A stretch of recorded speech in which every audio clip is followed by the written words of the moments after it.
Nandito tayo ngayon sa Roas, Palawan. Kung mapapansin nyo sa likod ko, ito yung kanilang giant Christmas tree na pinakamalaki sa lalawigan ng Palawan. May sukat ito ng 180 feet base na sa nakuha natin na impormasyon. Mas malaki to kaysa sa Puerto Princesa. Kasi ang Puerto Princesa, kung di ako nagkakamali, ang sukat ng kanilang Christmas tree ay 150 to 155 feet. Ito, mas malaki to. So, ito na talaga yung pinakamalaking Christmas tree dito sa Palawan. Ayun guys, nandito na tayo sa Roas, Palawan. Pack your dreams, let's hit the road. Golden mornings, open roads. No more worries, no more fear.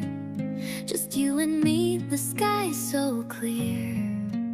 Got no map, but that's alright. We'll chase the sun into the night.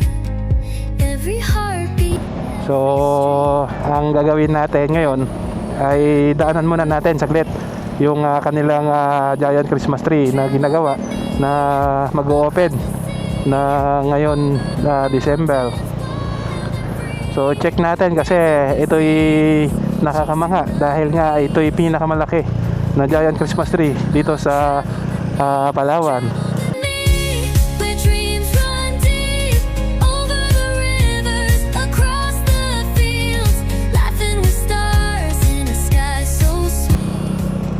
Ayan guys, kasama natin si Jaja Motorride.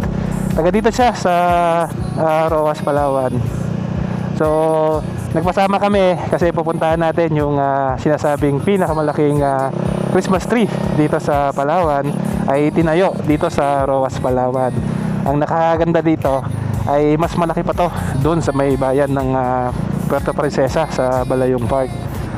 Kung di ako nagkakamali, pakitama na lang ako, 155 feet yung nasa puerto, pero dito sa Roas, Palawan ay 180 feet base sa nakuha natin na impormasyon. Ngayon, pupuntahan natin ngayon at ipapakita ko sa inyo mamaya-maya bago tayo pumunta sa aming ruta.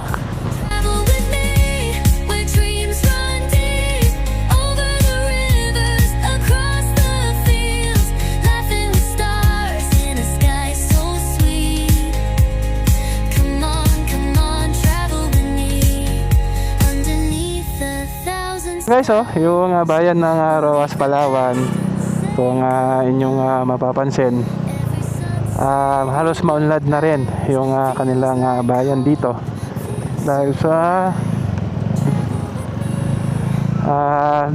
ang dami na rin. Ayun guys, natatanaw na natin yung giant Christmas tree nila. Sobrang laki nga, mas malaki nga to kaysa sa bayan ng Puerto Princesa.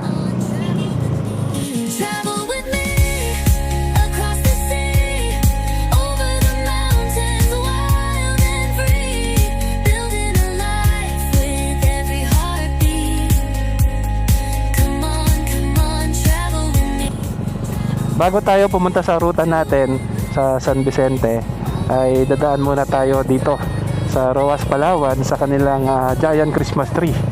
Wow, sobrang laki ng kanilang Christmas tree dito.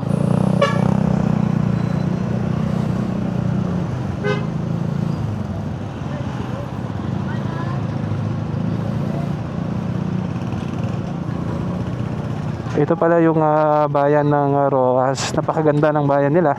Napakaunlad. Ang dami na rin talagang mga establishment na tinayo dito.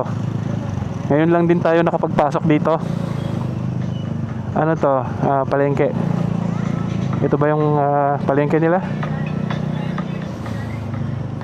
Dry goods section. Ayun,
guys, nandito tayo sa bayan ng Roas, Palawan.